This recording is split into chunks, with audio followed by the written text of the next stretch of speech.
तो जैसा कि हम लोग बात कर रहे थे कि कभी भी कोई भी हिस्ट्री होती है उसके साथ एक ज्योग्राफी हमेशा मेंशन रहती है, और ज्योग्राफी का मतलब केवल यहाँ पर मैप है। क्योंकि हिस्ट्री में अगर घटना कोई हो रही है तो वो घटना किसी ना किसी जगह पर होगी, और सवाल आपसे जब घटना से पूछा जाता है कोई भी क्वेश्चन, तो वहां पर आपको आंसर में मेंशन ये मैप करना ही होगा। और इसका सबसे बड़ा एग्जांपल है, अगर आप देखना चाहो हिस्ट्री की कोई भी बुक देखोगे तो उसमें आपको मैप मैप बहुत ज्यादा मेंशन होंगे, है ना।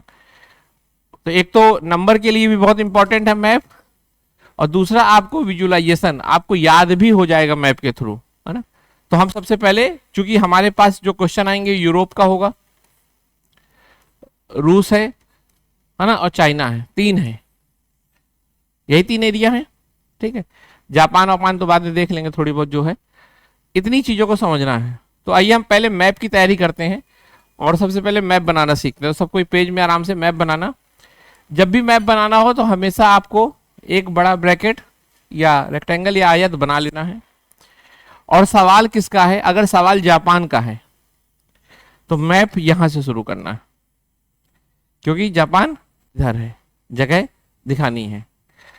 अगर सवाल यूरोप का है तो मैप इधर से शुरू करना है, ठीक है। सवाल अगर जापान का है तो यहां से, यूरोप का है तो यहां से, ठीक, समझ में आ गई बात।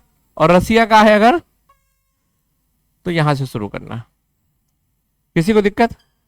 तो इतनी चीजों को ध्यान रखना, कहां से शुरू करना कहां से नहीं करना।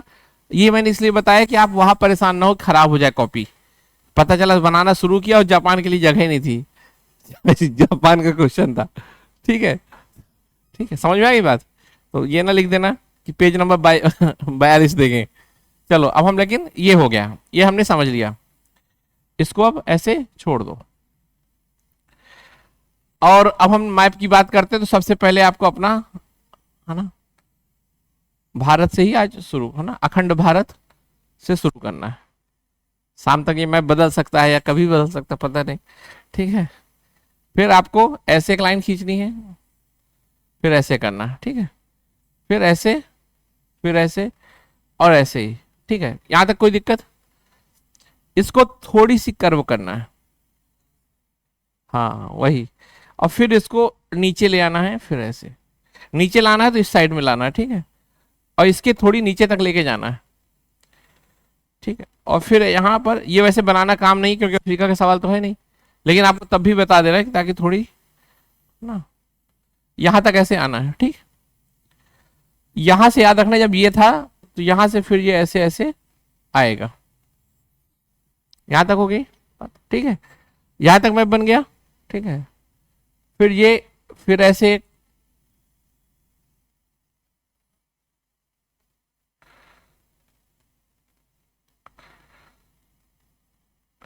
समझ में आ रही बात कि नहीं आ रही? यहां तक बनाना आ गया कि नहीं आया ये बताओ। ये यहां तक, यहां तक सबसे इजी था, कोई दिक्कत तो नहीं ना। इसको भी हम बता देते हैं ऊपर वाले को, ठीक है, इसको छोड़ दो, ठीक है। चलते हैं ऊपर वाले की बात करते हैं, ठीक है। तो याद रखना, अफ्रीका में हम ऐसे आए थे, एक लाइन थी, फिर हम ऐसे गए, फिर ऐसे आए, फिर हम ऐसे आए, बस ये बनाना है आपको, है ना, ठीक। समझ में आ गई बात, किसी को दिक्कत?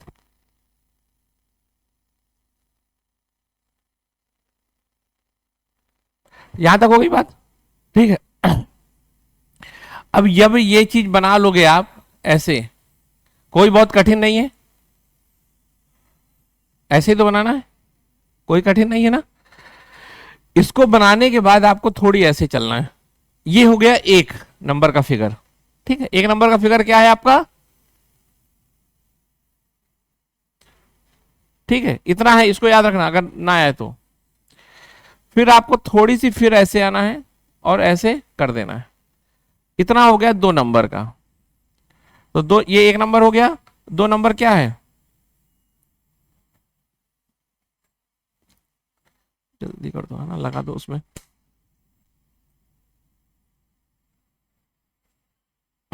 ठीक है, 2 नंबर हो गया।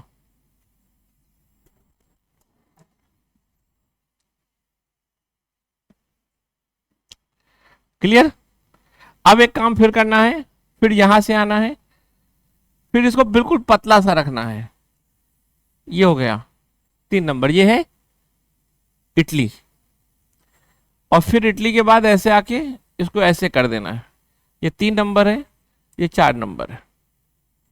इसको थोड़ी अभी फ्रेम में करोगे ना, ये बहुत लंबा बना दिया है, इतना लंबा नहीं, बहुत छोटा है। ठीक, समझ में आ गई बात। ये है पूरा आपका यूरोप में। अभी और चलते हैं, तो चलो एक बार फिर हम देखते हैं, फिर से कोशिश करते हैं, क्योंकि ये रटना बहुत जरूरी है।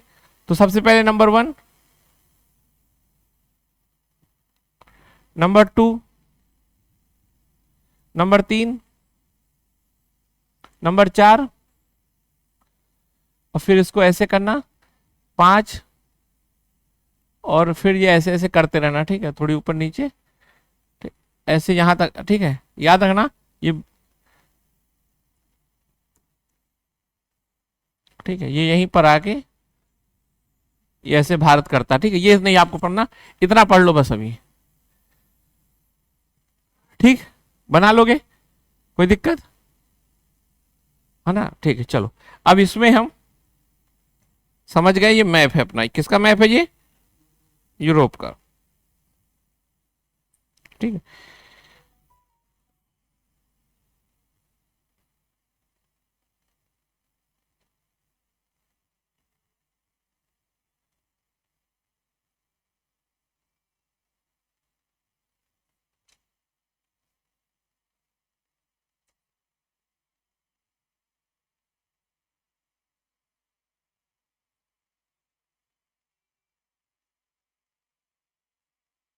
ठीक है, याद रखना। एक बार फिर मैप बनाता हूं, अब उसमें नाम लिखूंगा। ठीक है, चलो।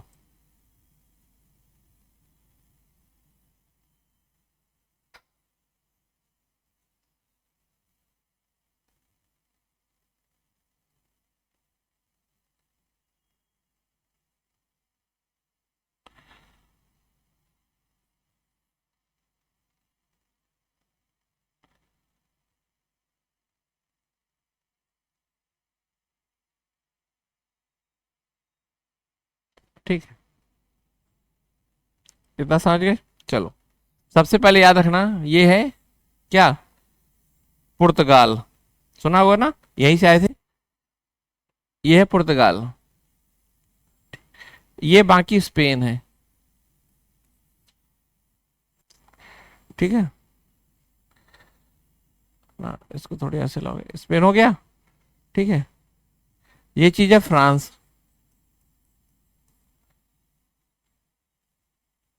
ठीक है, ये है इटली।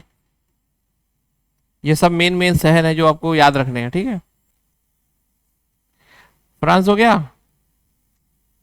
ठीक है, अब थोड़ी इसको ऐसे कर। ठीक है, ये फ्रांस हो गया। ठीक, ये जर्मनी, और ये बेल्जियम। ठीक, ठीक, इतना पहचान गए, कोई दिक्कत? ये सभी भी काम आएगा। ठीक है, जर्मनी हो गए, यहां लिख देना पोलैंड।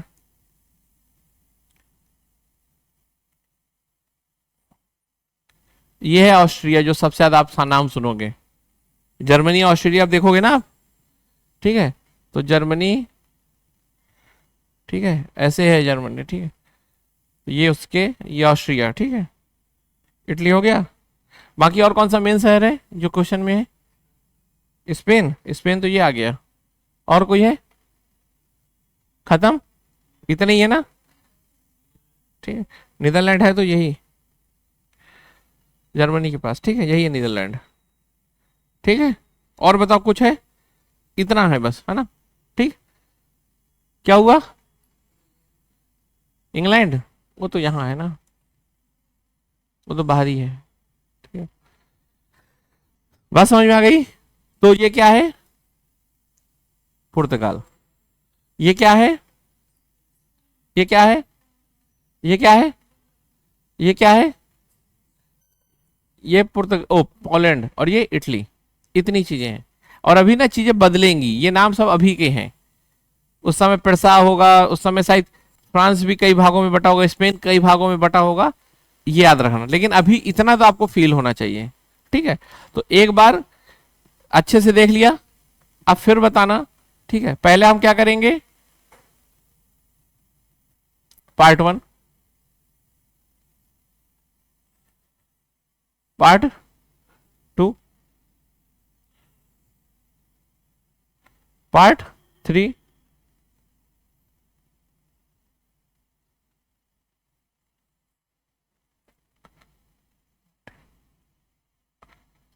पार्ट 4, है ना। ये हो गया इतना। ये क्या है, ये क्या है, ठीक है। ये क्या है, फ्रांस, जर्मन ऊपर है। ये क्या है, ये क्या है, ये क्या है, नीदरलैंड, ठीक है। ये क्या है,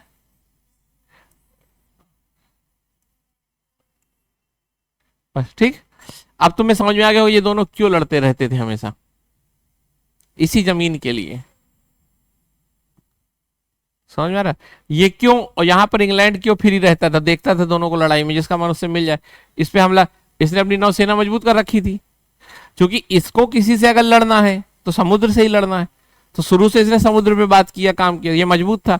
अब ये इस पे भी लड़े, इससे भी लड़ते, इनकी कमजोरी हो गई। और ये इससे लड़े या इससे लड़े या इससे लड़े तो ये भी कमजोर हो गए। इसीलिए ये पूरे विश्व में राज कर बैठा। तो याद रखो, ब्रिटेन अगर पूरे विश्व को कंट्रोल किया एक समय, तो उसके पीछे सबसे बड़ा रीजन क्या था, ज्योग्राफी। ब्रिटेन को ऐसे बनाया ही था भगवान ने, और यही कारण है आज यूएसए का, कि यूएसए को भगवान ने ही सुरक्षित दे दिया है। सोचो भारत कहीं बीच समुद्र में होता अकेले, ठीक, तो कोई खतरा। अभी देखो आज, अब कितना इकोनॉमी, कितनी चीजें गड़बड़ होंगी ना।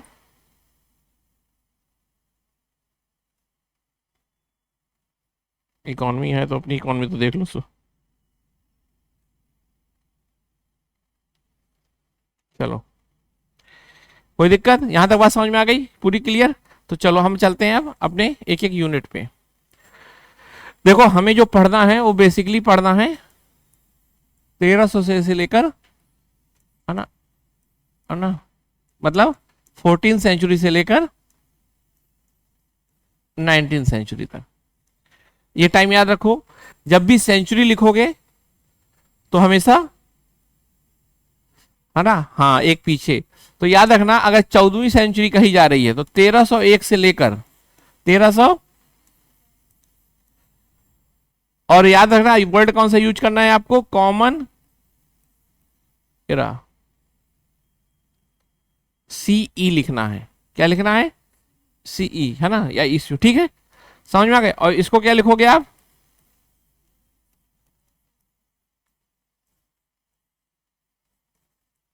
या सन भी लिख सकते हो, ईस्वी लिख सकते, ठीक। समझ में आ गई बात, कोई दिक्कत। जब भी बात बीच घटना की हो, जैसे 1350 इसका जस्ट बीच में है, जब भी इधर हो तो 14वीं शताब्दी के शुरुआत में।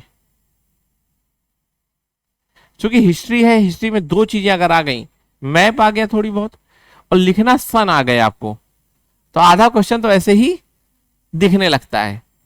जैसे आप लिखोगे नेपाल और, सॉरी नेपाल कह रहा हूं, फ्रांस और जर्मनी का युद्ध हुआ, लेकिन लिखो कि 13वीं शताब्दी के दूसरे दशक में, ऐसा मतलब 14वीं शताब्दी के 5वें दशक में, अभी डेट नहीं है, मैं केवल फील। तो आपने इतना ही लिखोगे एक लाइन में, तो एक लाइन में क्या दिखने लगा कि इसको नॉलेज है। और नहीं तो आप ऐसे लिखाओगे क्योंकि आपको सही पता नहीं। और ये हम अभी पढ़ रहे हैं, ये हमारे ऊपर सबसे बड़ा संकट है कि एग्जाम के टाइम ऐसी बेसिक बातें समझ रहे हैं जो हम लोगों को 6, 7, 8 में पढ़नी चाहिए थी। ठीक है, अपने सहयोग विद्यालय के बच्चों को ये जरूर बताना, ताकि भविष्य में ऐसे कोई योगेश उनकी बेइज्जती ना कर रहा हो। ठीक है, तो यहां बात पहुंची। तो हमेशा याद रखना, दशक क्या होता है, जैसे 1301 से लेकर 1310 तक, ये प्रथम दशक है। फिर 11 से लेकर 19 तक।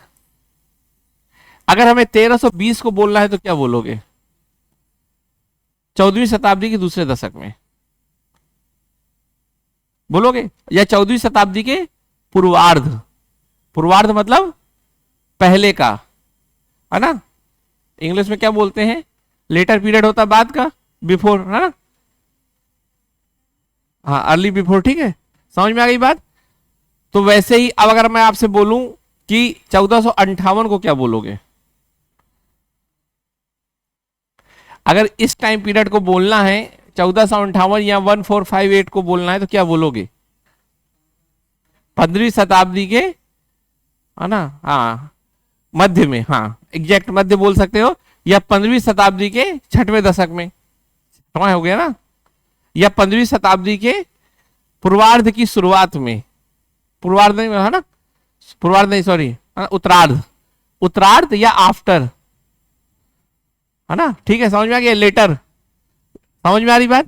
तो इस तरह से ये चीजों को बहुत अच्छे से दिमाग में बैठा लो, क्लियर। अब आगे चले, यहां तक समझ में आ गई बात। तो समय लिखना आ गया, ज्योग्राफी आ गई, हिस्ट्री आ गई। अब आगे इसमें जो मेन मसाला है उसको भरते हैं, ठीक है। नोट्स खोल लो, देखो, हम्म,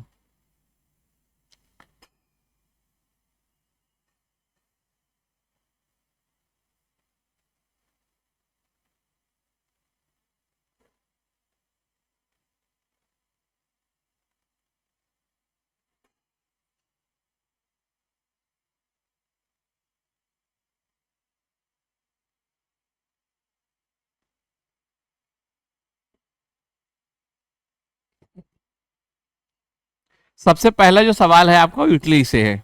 अब देखो इटली बोलने में क्या महसूस हो रहा होगा, कुछ अलग चला ना दिमाग में अब, ठीक है, हाँ। तो यही है पढ़ाई का तरीका, ठीक है। तो सबसे पहले इटली के बारे में जो सवाल आता है वो आता है रेनेसा से, जिसको आप पुनर्जागरण कहते हो। उसमें किसका रोल है, क्या कारण है, और उसके बारे में ही पूछा जाता है। तो हम एक एक, सबसे पहले एक बात जान लो बहुत अच्छे से कि मान लो एक बार पूरा वर्ल्ड के मैप से चीजें समझ में आ जाएंगी। आज भारत का साइज ज्यादा ही बड़ा हो रहा है, ठीक है, पाकिस्तान देखी, चलो थोड़ी और इसको इज्जत दे देते हैं अभी 1-2 घंटे, ठीक है।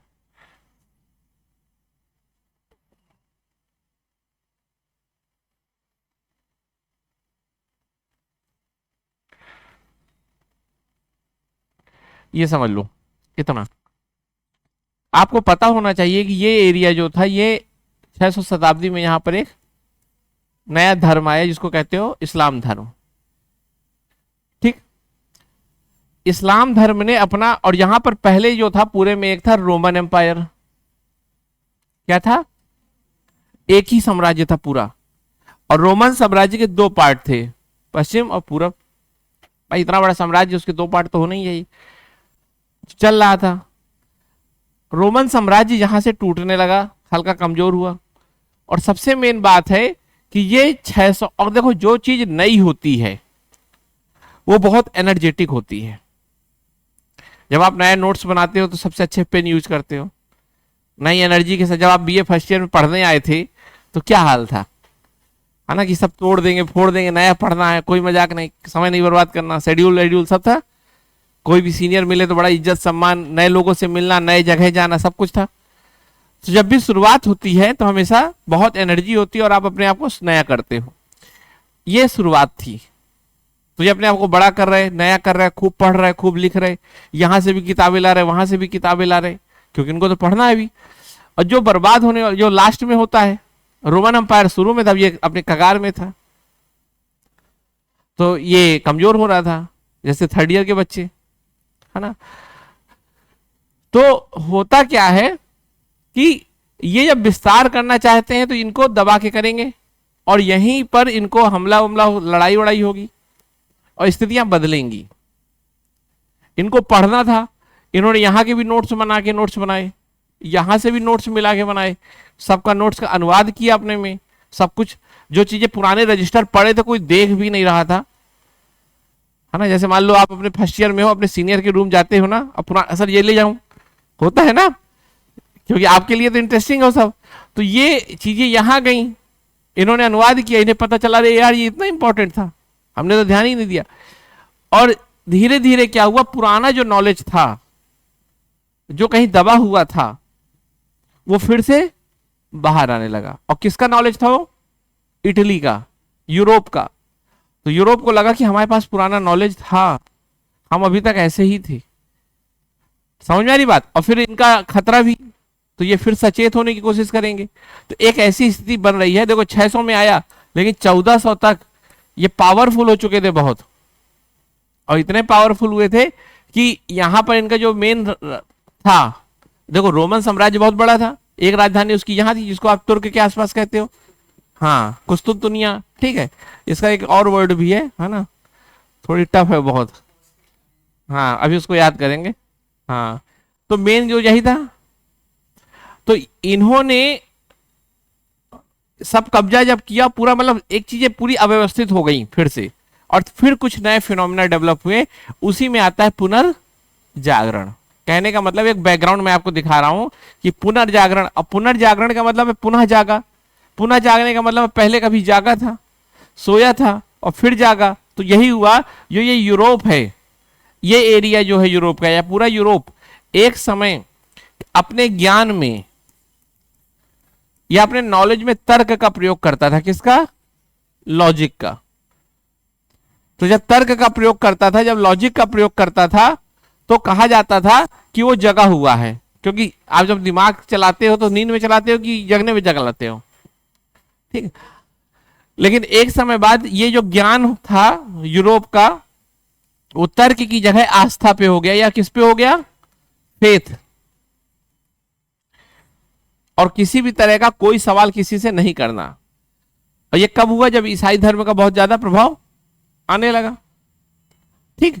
ये तो आपने पढ़ा ही होगा कि ईसाई धर्म का बाद में, है ना, 200 ईसा 300 ईसा के बाद रोमन का राजकीय धर्म बन गया, और फेथ के नाम पर सब होने लगा, और सारी चीजें चलने लगी फेथ के नाम पे, धर्म के नाम पे, और सब एक प्रकार से दिमाग लगाना बंद कर दिए। और यही दौर था अंधकार का युग या डार्क एज। और इसी एज को फिर से खत्म किया, और फिर से तर्क का प्रयोग बढ़ने लगा, और इसी को कहते हैं पुनर्जागरण। समझ में आ गई बात? तो मैंने आपको एक बैकग्राउंड दिया। पुनर्जागरण किसे कहते हैं? What is the Renaissance? Renaissance का मतलब होता है पुनरुत्थान या रीबर्थ, ठीक है। कुछ चीजें याद रख लेना, रेनेसा, रीबर्थ। अब देखो, अगर आपको आता हो पूरा सवाल तो आप सवाल में ध्यान देना, नहीं आता तो जो कहानी सुनाई है वो सब लिखना, कि रीबर्थ को ही समझा देना 3 पेज में कि रीबर्थ का क्या मतलब होता है, पुनः बर्थ होना, पुनः बर्थ का मतलब पहले भी जन्म लिया था, तो ऐसे भी समझा सकते हो। अगर नहीं कुछ आता तो कुछ से अच्छा कुछ ना कुछ तो लिखी आओ। और ये कब से कब चला?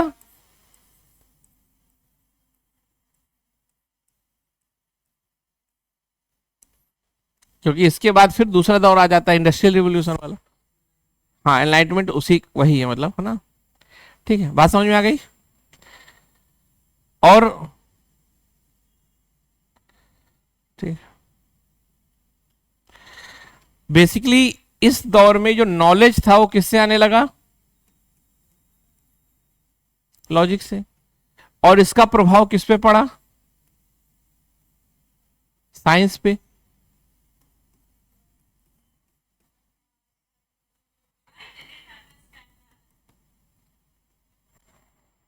लिटरेचर पे। और किस पे पड़ेगा? राजनीति में। आर्ट है ना, उसी में कल्चर डाल दो, ठीक है। ये सब कल्चर ही है वास्तव में, ठीक, कल्चर में। तो अगर आपसे पूछा जाए व्हाट इज रेनेसा, तो Renaissance means this time period.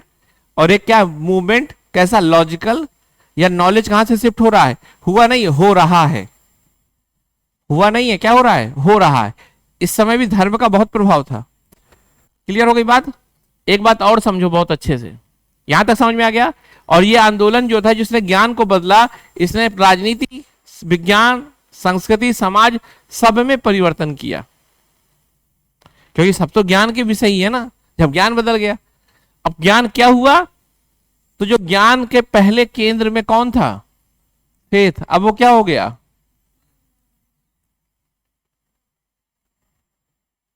और दूसरी बात, पहले जो भी कुछ हो रहा था उसके केंद्र में था गॉड, तभी तो फेथ था। गॉड, हर चीज जो भी हो रही है वो किसके नाम पे हो रही है?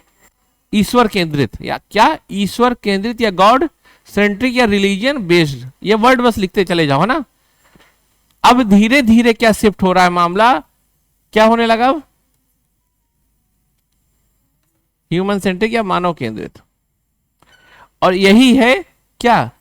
रेनेसा। ठीक, कोई दिक्कत? लिख लोगे? इसी को कहते हैं पुनर्। अगर आपसे पूछा जाए व्हाट इज पुनर्जागरण, तो क्या कहोगे? एक मोमेंट था जिसमें ये टाइम पीरियड था। ज्योग्राफी जोड़ दो, कहां से शुरू हुआ? अब बात करेंगे तो मैप से। ठीक है, ये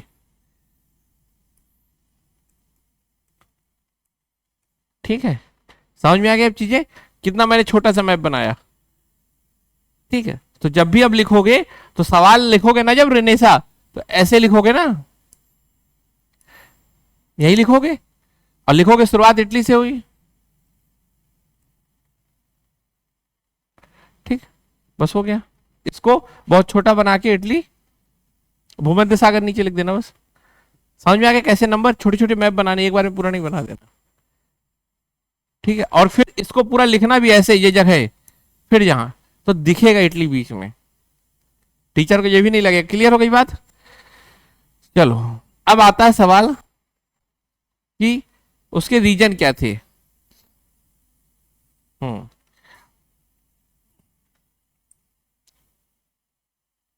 चलो,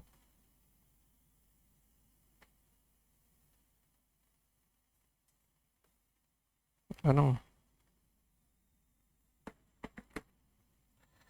चलो,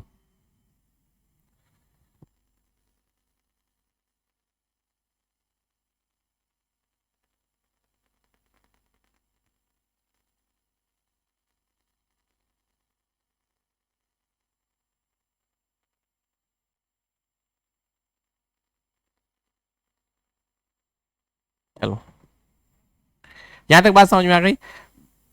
इटली में पुनर्जागरण के प्रमुख कारण, अब सवाल है कि ये इटली में क्यों हुआ, कहां हुआ,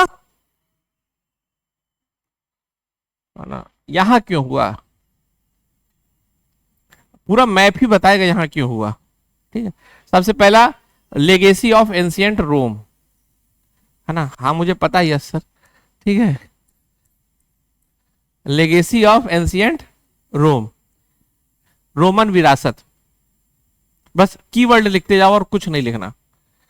ठीक है, याद रखना, जब रोमन साम्राज्य पूरा फैला हुआ था,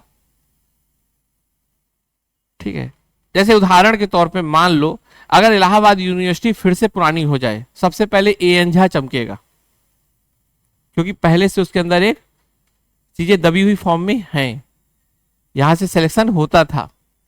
ठीक है, समझ में आ रही बात की नहीं आ रही? तो जो चीज, है ना, अब केपीयूसी वाले ज्यादा है, तो जो चीज यहां पर पहले से रहेगी वहीं तो आएगी। तो इटली जो है जब रोमन विरासत जब अपने आप में सबसे क्लाइमेक्स में थी या सबसे अच्छी कंडीशन में थी, तो कहां था सब उसका सेंटर? रोम ही तो था, इसीलिए इटली से चीजें हुई। अब लिखने को इसमें खूब लिख सकते हो कि यहां पर रोम, फ्लोरेंस, नेपल्स, है ना? ठीक है, एक दो नाम, अब फ्लोरेंस तो पता ही होगा ना, और रोम, ये तीन शहर जो सबसे फेमस हैं, ये कहाँ है? इटली में थे। ठीक है, चलो आगे चलते हैं। अब एक बात और जान लो, जैसे मान लो मैं आपको मैप के थ्रू पूरा बनाऊंगा, है ना?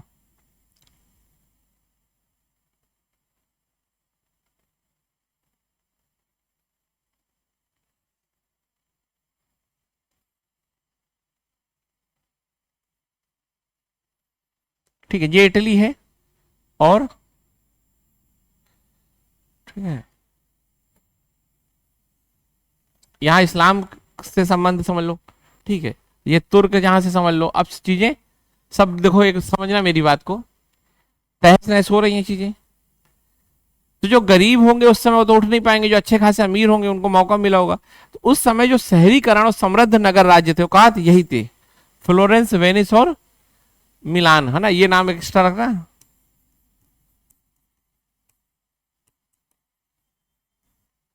है ना, ठीक। ये अपने आप में बहुत समृद्ध थे उस समय, पूरा यूरोप नहीं था, ये अपने आप में दो तीन ऐसे शहर थे जो बहुत पावरफुल थे। तो चीजें बदल नहीं थी, समझ रहे हो मेरी बात। जैसे इलाहाबाद में आज कुछ बहुत अच्छा होने लगे, तो जो सबसे पैसे वाले लोग हैं उससे सब, अब जैसे कुंभ हुआ परिवर्तन, तो कुंभ का प्रभाव सबसे ज्यादा किस में पड़ा होगा, जो पैसे वाले थे वो तो और उसको मतलब क्या करेंगे, और बड़ा करा देंगे। और इन शहरों में कौन रहते थे, बहुत बड़े बड़े व्यापारी, धन के व्यापारी, खासकर बैंकिंग सेक्टर के, जिसमें से एक बहुत फेमस नाम आता है मेडिची फैमिली, है ना, याद रखना क्या नाम है। हाँ ठीक है, एक एक वर्ड लिखते जाना बस। मेडिजी, है ना, मेडिजी एक सबसे बड़ी कोचिंग भी है ना, मेडिची फैमिली, आओ नवोदय, ठीक है, समझ में आ गई बात। अब देखो ये पैसे वाले लोग हैं मेडिची, तो जब सारे जगह में समस्या चल रही होगी तो सब भागे होंगे, जो कलाकार थे, जो पोएट थे, जो लिखने वाले थे। तो मेडिची परिवार ने कहा होगा आओ मेरे पास इतना पैसा है कि मैं तुम लोगों को खिलाऊंगा पिलाऊंगा, तुम लिखो, है। तो और ये सब अगर मेडिची परिवार कहीं और होता तो लोग वहां जाते, ये रोम में था तो रोम में, इसलिए रोम और इटली क्या बन गया, केंद्र बन गया, ठीक है। चलो दूसरी बात, एक याद रखना कि युद्ध हमेशा बहुत नकारात्मक होता है, लेकिन जब युद्ध होता है तो दो लोग मिलते हैं, दो सेना की तरह। जैसे मान लो मैं आपको बताऊं, प्रथम विश्व युद्ध जब हुआ ना, तो भारत की सेना कहां गई, यूरोप लड़ने गई। तो जब यूरोप लड़ने गई तो वहां देखा कि अरे ये जो गोरे लोग हैं ये हारते भी हैं, ये लोग ऐसे हैं जैसे मान लो कि हम लोग जिसको दूर से देखते हैं उसको बहुत यूनिक समझते हैं ना। अब जैसे आपका अगर कहा जाए योगी आदित्यनाथ मोदी जी, तो आपको अलग लगेगा ना, लेकिन घर जाओगे अरे यार ये हमारी तरह ही है, सीखते हो ना आप जब मिलते हो तो क्या हुआ कि जब धर्म युद्ध हुआ, क्रूसेड हुआ, क्रूसेड किसका, यहां ईसाइयत क्रिश्चियनिटी, यहां कौन था, इस्लाम। ये आप ये यहां बढ़ रहे थे, ये यहां बढ़ रहे थे, ये लड़े होंगे आपस में, जब लड़े होंगे तो मिले होंगे, और इसी को क्या कहते हैं, धर्म युद्ध, क्रूसेड। और जब मिले होंगे तो ज्ञान का आदान प्रदान हुआ होगा, ठीक है। तो ज्ञान का, है ना, ज्ञान का आदान प्रदान हुआ तो फिर से क्या होगा, पुनर्जागरण होगा। मान लो ये मिले होंगे, इन्होंने कुछ बताया होगा, अरे ये तो हमारा ही नॉलेज है, फिर फील किया होगा अरे यार हम भूल है गए थे अभी तक, है ना, बेवकूफ है कोई बनाया था। समझ आ रही बात।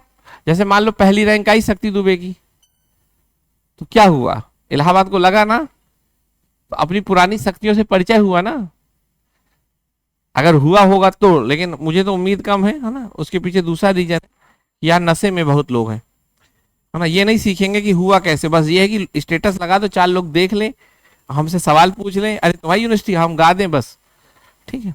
चलो आगे चलते हैं। 15वीं शताब्दी में एक शख्स था गुटेनबर्ग, उसने बना दिया था छपाई कला की मशीन, प्रिंटिंग प्रेस। तो याद रखना क्या क्या नाम आ गया, गुटेनबर्ग, ठीक है। कब,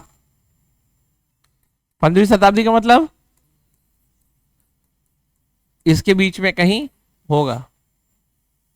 अब इन्होंने क्या बताया, छपाई कला, तो एक किताब अब 100 किताब बन जाएगी, 100 किताब बनेगी, 100 लोग पढ़ेंगे, 100 लोग पढ़ेंगे तो पुनरुत्थान होगा, होगा कि नहीं होगा, रेनेसा होगा। तो ये हो गया, ठीक है। अब आता है ना,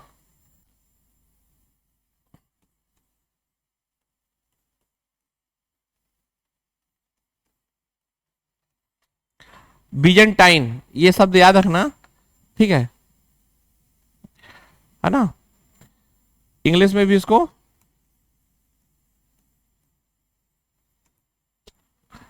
बीजेंटाइन, एक एक शब्द हम बाद में अलग से रट लेंगे, बिल्कुल है ना, नाम नहीं कुछ भूलेगा, ठीक है। तो बेसिकली बीजेंटाइन क्या था, यहाँ एक एरिया था रोमन साम्राज्य का पूर्वी भाग का सबसे प्रमुख केंद्र, उस पे हुआ हमला, वो सब भागे। तो बीजेंटाइन के जो विद्वान थे अपनी अपनी किताबें लेके यहाँ आ गए, भाई गए तो यहीं से थे, यहाँ रखे थे, पढ़ते रहते थे, यहाँ हमला हो गया, हमला हुआ तो यहाँ भागे होंगे, जब भागे होंगे तो किताब लेके आएंगे तो इनको फिर मिली होगी, फिर तो बीजेंटाइन के विद्वानों का पलायन, जो माइग्रेट होके आए, ठीक है।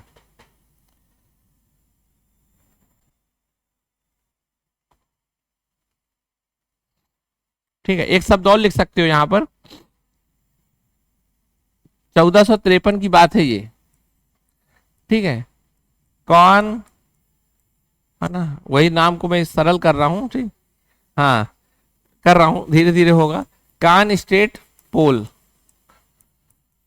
है ना, कान मतलब कान में सीधा छेद, ठीक है ना, आजकल नहीं होता पियर्सिंग, है ना, तो कांस, है ना, टेंटिनोपोल, है ना, कांस, अब समझ में आ गया, कांस टेंटिनोपोल, कान में छेद नहीं करना ठीक है, तो कान नो पोल, जब भगवान ने दिमाग दिया है तो क्यों लड़ाई करना, इतना अच्छा नाम है, याद हो गया, क्या नाम है, कान में छेद नहीं करना ना, तो कांस टेंटिनो पोल, कुछ भी लिखाना, ठीक है। इंग्लिश वालों को इजी रहता, ना है तो फिर सीधे लहरा दो बस 3 अक्षर एक साथ जलेबी बना दो ठीक है, सही बात है, करते हो ना कई बार ऐसा,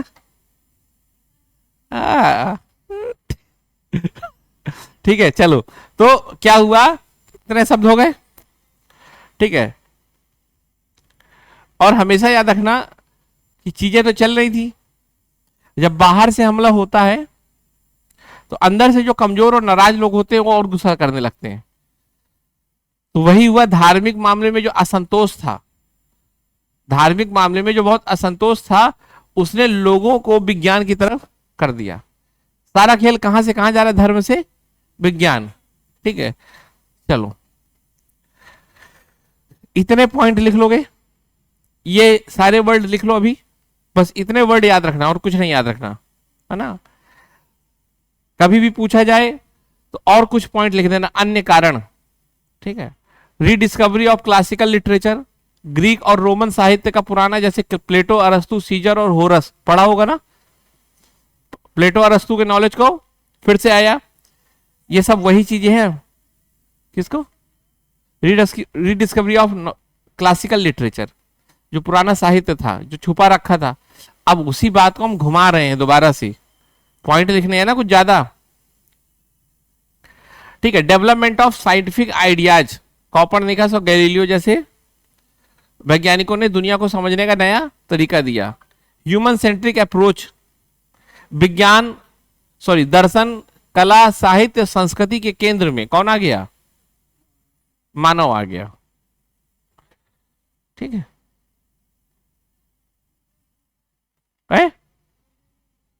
कोलोनिज्म तो बाद में, भी तो ये शुरुआत है, वो तो सब बात की चीज है, नहीं। मेडिजी परिवार का योगदान, मेडिजी परिवार में जानते हो ना अच्छे से, ठीक है, हाँ, एक इसमें नाम है लॉरेंजो द मैग्निफिसेंट, ठीक है, लॉरेंजो मतलब लॉ ऑरेंजो, लॉरेंजो द मैग्निफिसेंट, इसने बहुत सारे साहित्यकारों को क्या किया, कलाकार साहित्यकारों को संरक्षण दिया, पेट्रोनेज, उसमें से आता है सबसे पहले नाम लियोनार्डो दा विंची, है ना, माइकल एंजेलो, है ना, ठीक। चलो, इतनी चीजें लिख लेनी है। अब चलो एक बार फिर से पूरा देख लो, रिवाइज कर लो, ठीक है। सबसे पहले टाइम पीरियड, गुटेनबर्ग का नाम किससे जुड़ा था, प्रिंटिंग, हाँ जर्मनी, ठीक है। मिलान क्या था, शहर, 2 शहर और बताओ, ठीक है, हाँ, ये वही एरिया है जो तुर्क का था, हाँ, ठीक है, ये उस एरिया को कहते हैं, उस शहर को ना, तो बिजेंटाइन से पलायन हुआ था, और ये युद्ध का नाम है, ठीक है, 1453 में हुआ था, 1/4 हाँ देखो 1 4 5 3 याद रखना, ठीक है, ठीक है। ना याद हो, याद रहेगा ना, पक्का। हाँ ठीक है। मेडिची परिवार है ना। तो बस हो गया पूरा डेटा। ये क्वेश्चन आएगा तो अब आप पूरा लिख लोगे, मैप डेटा टाइम सब कंप्लीट, फाइनल, आगे बढ़े। ठीक, एक क्वेश्चन कंप्लीट हो गया। ग्लोबल इंपैक्ट ऑफ रेनेसा, इसमें वही लिखोगे विश्व में क्या प्रभाव आया, कि रिलीजन की जगह नॉलेज ह्यूमन सेंट्रिक हो गया सारी चीजें। अब इससे क्या होगा, साइंस पे असर पड़ेगा, साइंस बढ़ेगा तो नए इंस्ट्रूमेंट बनेंगे, नए इंस्ट्रूमेंट बनेंगे तो प्रोडक्शन ज्यादा बढ़ेगा, प्रोडक्शन ज्यादा बढ़ेगा तो इंडस्ट्रियल रिवोल्यूशन फोर्थ आएगा, तो नई इंडस्ट्री लगेगी, नई इंडस्ट्री लगेंगे तो लोग सिटी में आएंगे गांव से, तो सिटी होगा तो लेबर होगा और मालिक होगा। समझ नहीं पा रहे हो कि मैं आपको क्या कर रहा हूं, क्या कर रहा हूं, सब कुछ एक में है ना। फिर अब सामान जब यहां बिकेगा तो दूसरी जगह भी बेचने जाओगे, कॉलोनाइजेशन, जब बेचोगे तो युद्ध होगा, वॉर, पूरे की पूरी बातें एक घटना से आ गई। ठीक है, तो वैज्ञानिक क्रांति, औद्योगिक क्रांति, कोलोनाइजेशन, महिलाओं का शोषण, दासों का शोषण, पर्यावरण का नुकसान, ये सब कहां से निकला, बस एक छोटे से परिवर्तन से। ठीक है, पहले जो मूर्तियां बनती थी वो भगवान केंद्रित होती थी, अब मनुष्य केंद्रित बनने लगी। पहले जो स्टैप मतलब भवन होते थे वो रिलीजन से प्रभावित होते थे, अब विज्ञान से प्रभावित होने लगे।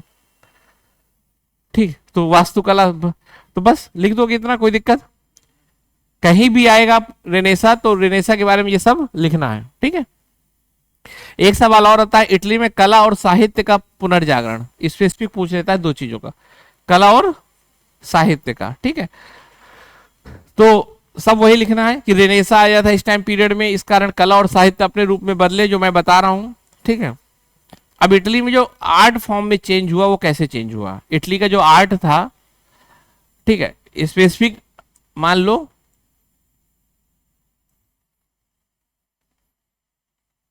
ये इटली है, इटली में 1400 के पहले भी आर्ट था, 1400 के बाद भी आर्ट बना, पर उसमें चेंज क्या है ये पूछना चाहता है। आर्ट का मतलब क्या होता है पहले ये जान लो, आर्ट का मतलब इसमें मूर्ति कला, हाँ, पेंटिंग, लिटरेचर, लिटरेचर भी डाल सकते हो, अगर लिटरेचर अलग से नहीं पूछा तो इसमें मेंशन कर सकते हो, लेकिन अगर अलग से पूछा आर्ट एंड लिटरेचर तो फिर लिटरेचर को अलग ही मेंशन करना। तो बेसिकली मूर्ति कला, मंदिर कला अगर हो वहां पर, मंदिर मतलब बनते हो है ना, जो भी बनता हो, और जो भी वास्तुकला हो, आर्किटेक्चर, सारी चीजों को इसमें मेंशन करना है। तो सबसे पहले चलो बात करते हैं क्या चेंज आया। जब भी सवाल आएगा तो इंट्रो में रेनेसा लिखना है पूरा, फिर बताना है कि उस समय कला में और सब में विज्ञान है ना, चीजें जो मैंने अभी पहले बताई थी वही इंट्रो सेम लगा देना है।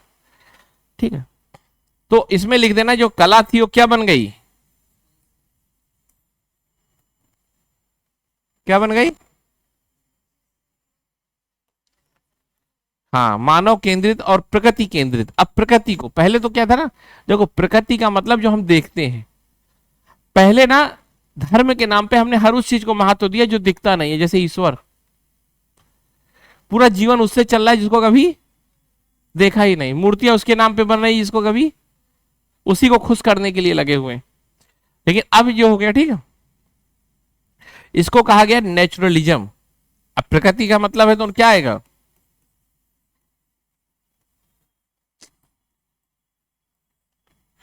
तो नेचुरलिज्म आया किसमें, आर्ट फॉर्म में, मानव रूपों का आया, मानव दैनिक गतिविधि, जैसे कोई मतलब आर्ट बन रही है ना, जैसे ट्रकों के पीछे आर्ट नहीं देखते, कब आओगे, इस तरह की भावना आता है ना, मानव केंद्रित आर्ट, मानव के भावनाओं को एक्सप्रेस किया गया, मानव के जीवन को दिखाया गया, इस दुनिया के मतलब को दिखाया गया, ठीक है, प्रकृति को दिखाया गया। चलते हैं और क्या आया, बहुत महान कलाकार आए इस दौर में, उसमें से सबसे पहला नाम डालना, राइज ऑफ ग्रेट आर्टिस्ट है ना, सबसे पहला नाम डालना उसमें लियोनार्डो दा विंची। इस आदमी को तुम क्या कहोगे पता नहीं, इसको कहते हैं पॉलीमथ है ना, इनको क्या बोलते हैं, पॉलीमथ। पॉलीमथ समझते हो क्या होता है? हाँ, पॉलीमथ मतलब जिसको सब आता हो। स्पेशलाइजेशन फॉर इंसेक्ट, ये क्या बोलते हैं? Specialization for insect. जो विशेषज्ञता है वो कीड़ों के लिए होती है। मतलब जो छोटे छोटे कीड़े होते हैं वो पढ़े, जूलॉजी तो जूलॉजी, जूलॉजी जूलॉजी, बायोलॉजी तो बायोलॉजी, मैथ तो मैथ। जैसे नहीं मैथ का विशेषज्ञ का, ये सब कीड़ों की बात है। इंसान सब पढ़ता है। तो इसका कोट होता है स्पेशलाइजेशन फॉर इंसेक्ट्स। एक किताब है पॉलीमथ। बेसिकली गुजरात में पूरा एक, गुजरात के बहुत अच्छे असिस्टेंट प्रोफेसर, असिस्टेंट नहीं सॉरी, शायद अब एसोसिएट या प्रोफेसर होंगे, उन्होंने एक ग्रुप बना के रखा हुआ है पॉलीमथ। और पॉलीमथ उन ग्रुप में क्या है, जो भी ऐसे इंसान जिनको सारे सब्जेक्ट में इंटरेस्ट हो उसमें वो जुड़ते हैं। ठीक है, चूंकि मेरे से उनका बहुत अच्छा संबंध है तो उन्होंने मुझे जोड़ लिया था, वरना मेरी औकात तो नहीं है। ठीक है, इतना है, लेकिन मैं जुड़ा हुआ हूँ उस ग्रुप में। और उस ग्रुप के पहले सेमिनार में था भी मैं। वहां देखा था कि पढ़ने वाले लोग कैसे होते हैं। मैं एक शख्स का नाम बताऊंगा, 85 से ऊपर एज होगी। ठीक है, 2 मिनट बताऊंगा लेकिन आपको समझ में आएगी चीजें। उनके बच्चे नहीं हैं, लेकिन 3 फ्लोर में किताबें भरी, और अभी भी आ जाते थे 8 बजे से और शाम को 6 बजे तक पढ़ते थे। और उनके यहाँ जाओगे तो एक से एक किताब मिलेंगी, लियोनार्डो दा विंची की, फिलॉसफी की, मतलब तुम्हें लगेगा कि। और सबसे मेन बात, छोटा सा फोन यूज करते थे। तो मैंने कहा फोन क्यों नहीं यूज करते बड़ा? तो कहते आंखें खराब हो जाएंगी तो फिर पढ़ूंगा कैसे। और उनसे दूसरी बात, 85 के हैं, 2 चीजें 3 चीजें जो मुझे अच्छी लगी उनसे, एक मैंने किताब ले ली 3-4 पेज, 10 पेज की एक किताब होगी, यूरोपियन कोई प्रकाशन की थी, तो 15 पेज की भी थी, लेकिन उसकी कीमत बहुत ज्यादा थी। मतलब ये मान लो 8-9 हजार के ऊपर थी। हम लोग तो सोचते ज्यादा महंगी क्या करना, लेकिन उनके लिए ऐसा कुछ नहीं, उनका पूरा जीवन ही किताबों से है, क्योंकि उनके बेटे बेटे हैं नहीं, सारी सैलरी पूरी। तो जब उनसे कहा कि ले गया, मैं 2 दिन नहीं दिया तो तीसरे दिन फोन आ गया कि मेरी किताब। मैं कहा बता, पूरा भरा पड़ा है, तब भी 3 ईयर। तो अपना लगाव है कि किताब से, समझा। और तीसरी बात, वो ऑटो से आते जाते हैं, पर्टिकुलर उन्होंने ऑटो ही हायर कर रखी है। तो एक बार क्या हुआ कि मैं मतलब देखता था, जैसे ऑफिस उनका था, ऑफिस जाते थे तो एक आदमी हो जाता था, एक उनके पीछे जाता था। पीछे जाता था वो भी बड़ा प्रोफेसर टाइप के इंसान दिखते थे, इसलिए दिखते थे कि पूरा मेंटेन रहते थे हमेशा। जब भी जाओ उनके ऑफिस में वो भी पढ़ता मिलता था। जब बाद में मैंने एक दिन पूछा ये कौन है, तो कहा ये मेरा ड्राइवर है। ये साथ रहते रहते इतना पढ़ लिया इसने कि वो भी संगत का असर, मतलब ऊपर सर बैठ जाएंगे और नीचे बिछाएगा, किताबें अपनी, उसकी अपनी किताबें रहती थी, क्लास नहीं होती थी, वो अपनी खरीदता था जैसा उसका, लेकिन पढ़ता था। और 8 से लेकर 6 बजे तक वो भी पढ़ता था। दोनों बस 2 बजे खाना खाते थे एक साथ, क्योंकि गुजरात ये था उनका पूरा। तो पढ़ाई को लेकर इतने लोग उस ग्रुप में थे, फिर है ना। चलो, तो ऐसे ऐसे लोग हैं और बहुत अच्छा लगता है इनसे बात करना। जब बात करोगे ऐसा लगता कोई बच्चा है, कुछ नहीं जानता, कोई नॉलेज दिखाएगा ही नहीं अपना कहीं, इतना पढ़ लिया है, आपसे बिल्कुल बच्चों की तरह बिहेव करेंगे। ठीक है, लेकिन सोचो तो पढ़ने के बाद बहुत मासूमियत भी आ जाती है। चलो, महान कलाकारों को बताए, लियोनार्डो दा विंची, पहली किताब यही की मैंने वहीं देखी थी, 28,000 रुपए की किताब थी वो। ठीक है, किताबों के रेट भी थे। ठीक है,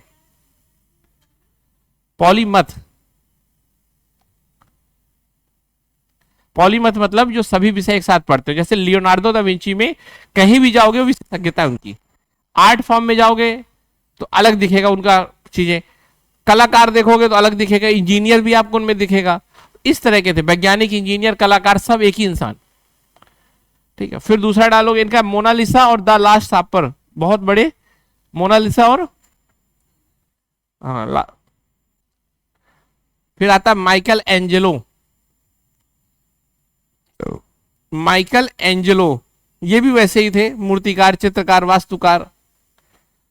और इनकी 2 मूवी, मतलब जो मूर्तियां बहुत फेमस है, डेविड और पिएटा। डेविड को पीटा, एंजल ने डेविड को पीटा, माइकल एंजल ने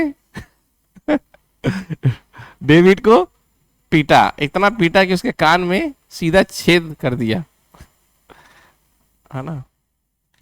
फिर आते हैं तीसरा, रॉफेल। अब तो रॉफेल तो याद ही होगा, ठीक है, याद रखो रॉफेल का नाम कहां से है।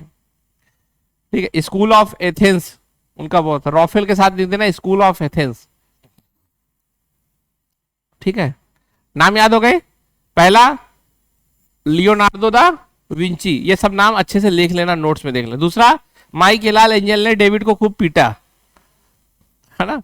तीसरा रॉफेल स्कूल ऑफ एथेंस, और तीसरा बोटोकेली, है ना, मटक्कली के बाद बटक्कली।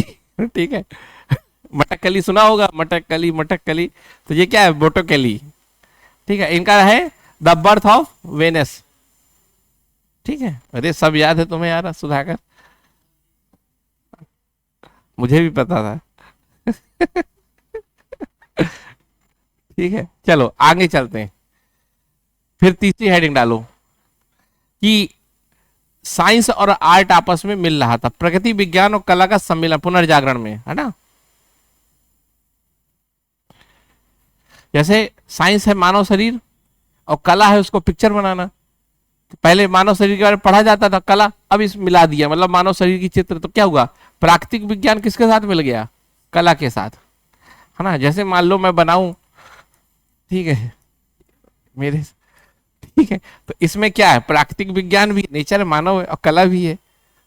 ठीक है, सपोज करो मैं इसको और आर्ट फॉर्म में बताऊं, अब आपका देखता हूं मैं सेंस कितना है। ठीक है,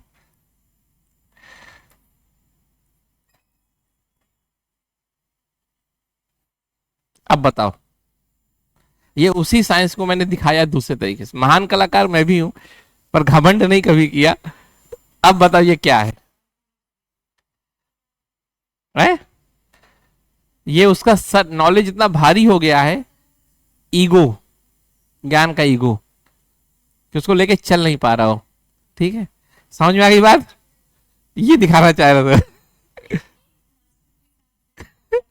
मैं नहीं करना चाहता, अभी कोई खरीद नहीं पाएगा तो मैं सोचा, ठीक है, समझ में आ गई बात।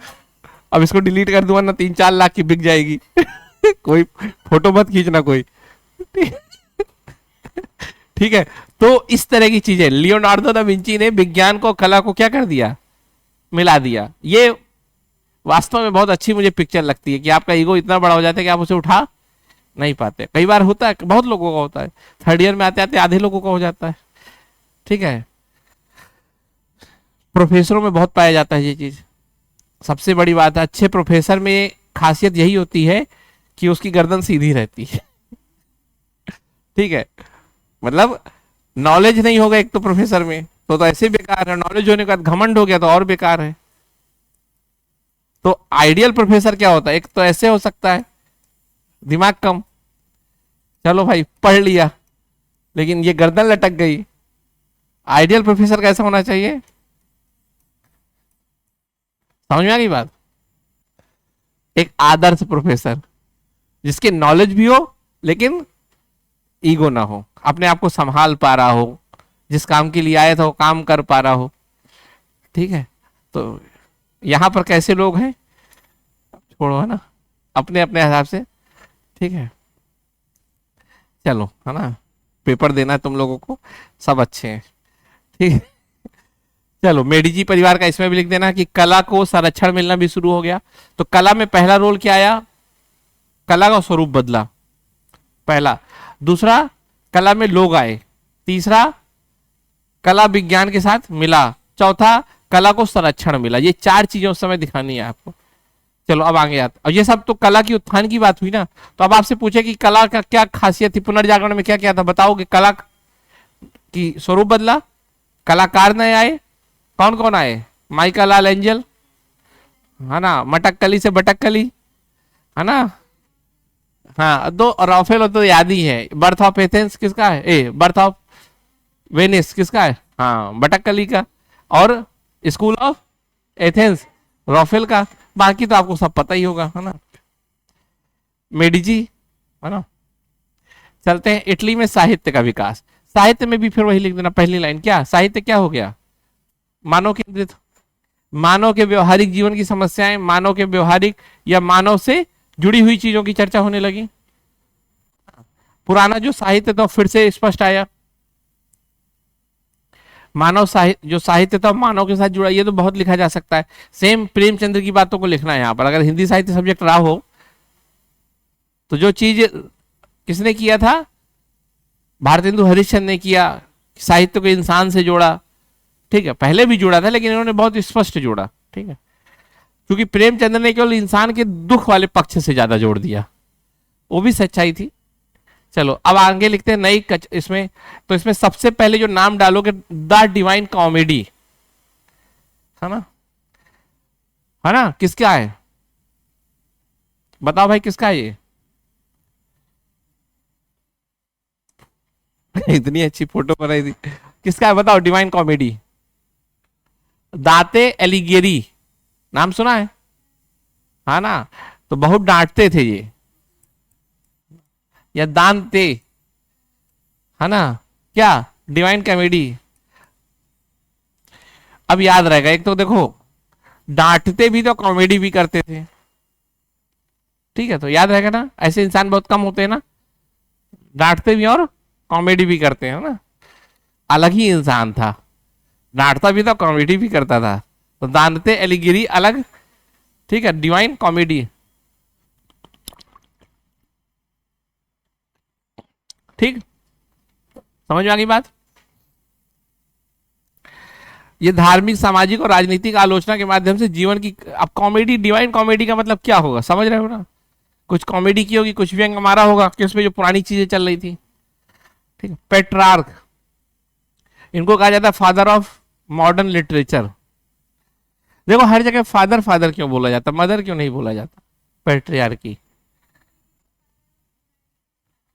पेटार्क, हाँ तो लिख दो, सभी पिता थे, तो फिर क्या मानवता और साहित्य आपस में भाई बहन थे? पिता दोनों के एक है, तो एक नया संबंध निकला। ठीक है ना, याद रखना क्या,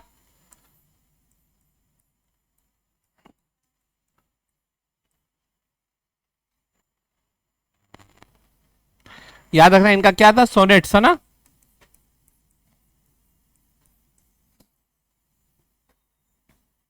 इनका वो था प्रेम और व्यक्तिगत अनुभव को इन्होंने नए तरीके से व्यक्त किया। सोनेट्स सुनते होगे ना कई बार, है ना। हाँ, अब जो भी सुनते हो भाई, मैंने सब कुछ बीए पढ़ लिया है, जब इंग्लिश लिटरेचर का बना रहा था तब सोनेट्स आया था, है ना। हाँ, पेट्रार्क और सोनेट्स, ये याद रहेगा ना, है ना। ठीक है, कोई दिक्कत तो नहीं इसको भूलने में, याद कराया जाए कुछ, है ना। ठीक है, बोकोचियो, है ना, बोकोचियो भी लिख देना, है ना, उसमें नोट्स में है, नाम मेंशन है। इनका जो काम था वो था द डेकामोरेन, है ना, बकैती करते थे क्या जी?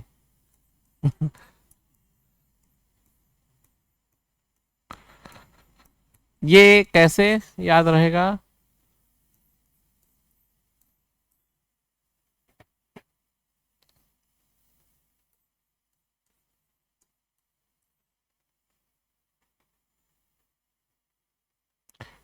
सोने से पहले पत्र पढ़ लेना, तो थोड़ी पत्र सोना याद रहेगा ना, सोने के है ना, सोने से पहले तो पेट्र सोना, है ना, याद आएगा।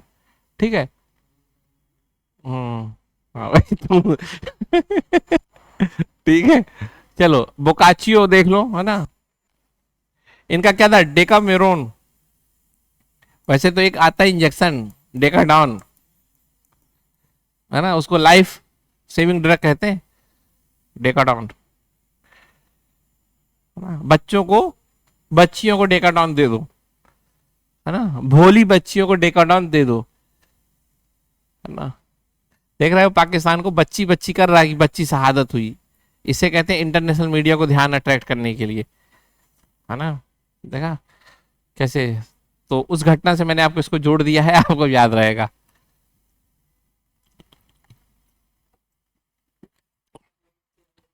इतना हिम्मत होनी चाहिए, मतलब एक नंबर का झूठा इंसान पाकिस्तान, उसामा बिन लादेन, है ना, सारे आतंकवादी मजहर वहीं, और उसके बाद भी देखो ये नहीं बता रहा, बच्ची बच्ची। ठीक है, मैकियावेली का द प्रिंस, याद रखना, सोते समय पत्र पढ़ना है। ठीक है,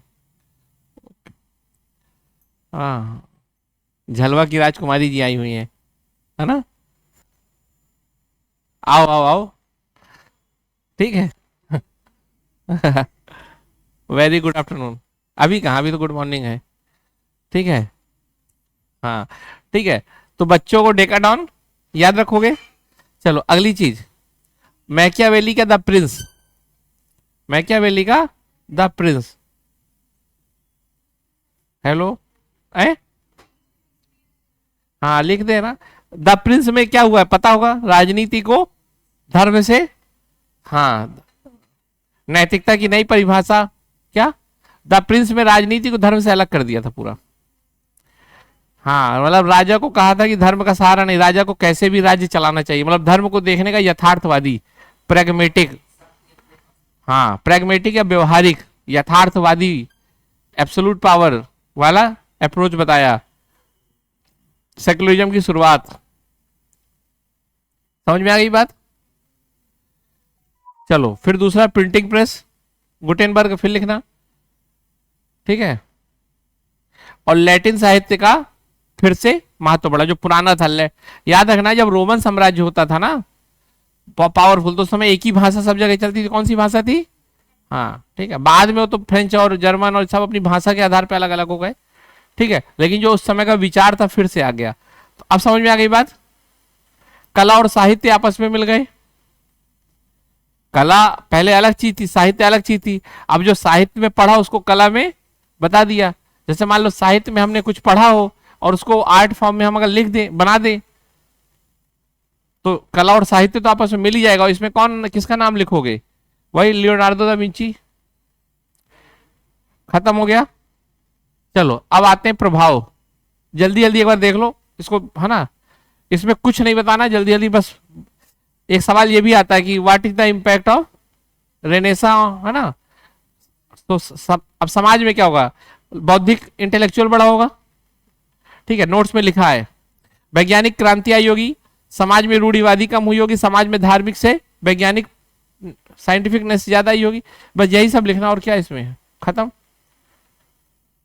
क्लियर? कोई दिक्कत?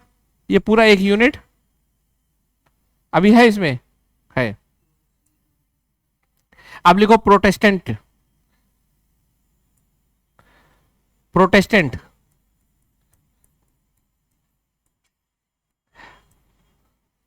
पांच 10 मिनट बैठो, फिर कंप्लीट करके करते ना। प्रोटेस्टेंट आंदोलन, देखो रेनेसा आ गया, ये हुआ 16वीं शताब्दी में। ये सब एक साथ चल रहा है, ठीक है। और ये पूरी तरह से कैसे, एक धार्मिक सुधार आंदोलन। ये धर्म को विज्ञान नहीं कर रहा, ये धर्म की सफाई कर रहा है। धार्मिक सुधार आंदोलन है, ठीक है। इसमें धर्म के स्वरूप को, हाँ, सुधारा गया। इसमें सबसे बड़ा रोल किसका था? मार्टिन लूथर का। और इसको क्या कहते हैं? धार्मिक पुनरुत्थान, ठीक। हाँ, इसका प्रभाव बाद में जरूर पड़ा, कला में, राजनीति में, साहित्य में, प्रोटेस्टेंट का, ठीक है। चलो प्रोटेस्टेंट आंदोलन के कारण लिखो। समझ में आ गई बात। अगर प्रोटेस्टेंट आंदोलन के बारे में पूछा जाएगा तो क्या है ये? पहला, ईसाई धर्म से संबंधित एक धार्मिक पुनरुत्थान आंदोलन। टाइम पीरियड 15वीं से 16वीं शताब्दी। मार्टिन लूथर फेमस शख्स, प्रमुख काम धार्मिक सुधार, लेकिन अप्रत्यक्ष रूप से विज्ञान, साहित्य, कला सबको प्रभावित किया, राजनीति को प्रभावित किया। यहां तक लिख लोगे इंट्रो, कोई दिक्कत? अब आते कारण। सबसे पहला कारण धार्मिक कारण। अब धार्मिक सुधार हुआ होगा तो धार्मिक में ही तो गतिविधियां गलत हुई होंगी। तो पहले ना एक शब्द इंटेलिजेंस प्रणाली चलता था। क्या था? इंटेलिजेंस। इसमें कहा जाता था कि चर्च में आओ, जैसे ये था नहीं, मान लो महाकुंभ था, महाकुंभ में पाप धुलते हैं, कहा गया ना कि आगे पाप धुलो। इसमें तो एक और भगवान के साथ सीधे आपको जुड़ना है, मतलब आपको आना है न, गंगा नदी में नहाना है, पाप धुल जाएंगे। अब कौन कह रहा है कि भाई 25,000 का कॉटेज लो, अरे पैदल चल के आ जाओ, बीच में कोई नहीं है ना। तो क्या नेचर के साथ नेचर जुड़ता है? कोई है नहीं बीच में, तो ठीक है, चलो ये परंपरा सही है कि भाई धुल जाएंगे पाप, ठीक है। लेकिन वहां क्या होता था? वहां का था कि तुम भाई, ये था इंटेलिजेंस। पता है किसी को कि आपने अगर पाप किए हैं तो आप चर्च आओ, चर्च में पादरी बैठे होंगे, इनसे फॉर्म लो और फॉर्म पूरा भर दो, इनको पैसा दे दो, ये भगवान के पास भेज देंगे ऊपर और आपका माफी हो जाएगा। कयामत के दिन जब आप पहुंचोगे तो देखा जाएगा अच्छा तुम माफी वाले हो, ठीक। ऐसा था, इस लेवल पे वहां पर अत्याचार हो रहा था। अब इनको आप, तुम्हें इनको समझदार कह रहे थे, तुम्हें इनसे कहते सीखने को कुछ तो भारत में भी आपको ऐसे कई मिलेंगे कि मेरे पास मैं तो पुराने माफ करा दूंगा, ठीक है। तो इंटेलिजेंस प्रणाली वहां थी, चर्च के द्वारा ये सबसे ज्यादा अत्याचार कर रही थी। किसका? सामाजिक रूप से, आर्थिक रूप से, धार्मिक रूप से। तो इसको लूथर ने चुनौती दी, एक किताब लिखी थी 95 थीसिस, उसके द्वारा ये भ्रष्टाचार को दिखाता है। फिर चर्च में बात करते थे एथिकल होने की, सादगी से रहो। अपना कैसे रहते थे? लग्जरी आइटम, अपना खा रहे हैं और दूसरों को कह रहे हैं कि ईश्वर के लिए दान पुण्य करो। तो हिपोक्रेसी, पाखंड। तो धर्म में क्या दिखा, चर्च में क्या दिखा? पाखंड, हिपोक्रेसी। तो अब भाई जब ये सब समस्या दिखेगी, इंटेलिजेंस, करप्शन, हिपोक्रेसी, फिर मतलब रिलीजन लोगों तक नहीं पहुंच रहा था। कौन पहुंच रहे थे? पादरी। भाई जो रिलीजन था वो तो बाइबिल था, और बाइबिल लोगों के पास नहीं थी। क्या थे? लोगों के पास पादरी चले जाते थे शिक्षा देने, जो कहना चाहते थे कह देते थे। तो धार्मिक प्रभाव, धर्म तो लोगों तक जा ही नहीं पा रहा था। तो जो वास्तव में धर्म था वो नहीं था। कौन जा रहे थे? चलो अब दूसरा कारण आओ, सामाजिक और राजनीतिक। हम किसका पढ़ रहे हैं? प्रोटेस्टेंट का, ठीक है, प्रोटेस्टेंट के बारे में पढ़ रहे हैं। चलो अब देखो, दो तीन चीजें हमेशा लिख दिया करो, कहीं भी होगा। राजनीतिक असंतोष, पॉलिटिकल डिसकंटेंट। क्यों? अब देखो, सबसे ऊपर कौन थे? चर्च था। चर्च कंट्रोल करता था किंग को, किंग कंट्रोल करता था सामंतों को, सामंत कंट्रोल करते थे लोगों को, फ्यूडल, जनता, ठीक है। और ये इसको भी कंट्रोल करता था, ये इसको भी करता था, ये इसको भी करता था। यही है। अब सपोज करो ये भी इससे परेशान है, ये भी इससे परेशान है, और ये भी परेशान है, तो कहा लाओ सुधार ही देते हैं। समझ में आ गया? ठीक। तो राजनीतिक असंतोष, ये लोग भी नाराज थे। और सामाजिक असंतोष, तो अभी अगला हेडिंग सामाजिक बना देना।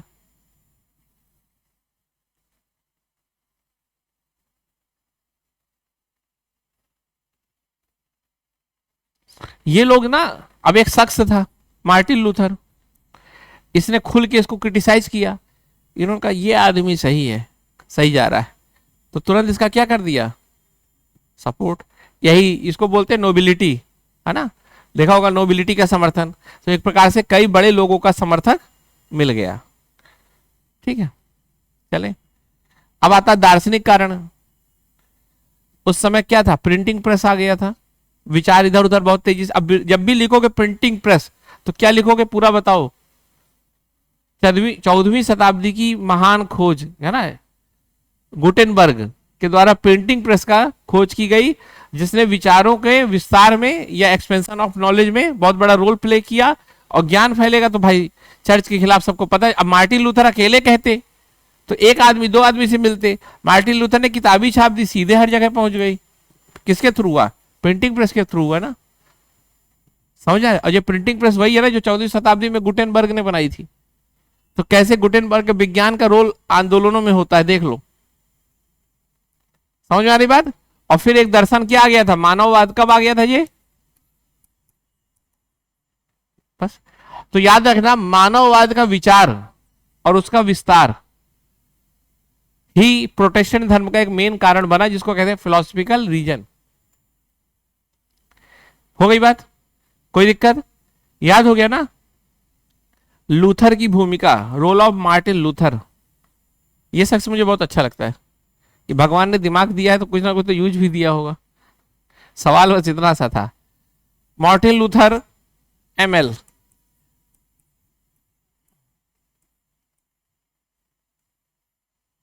Martin Luther. सबसे पहले इनके बारे में याद रखना, इन्होंने एक किताब लिखी है 95 थीसिस। सोचो क्या, कौन?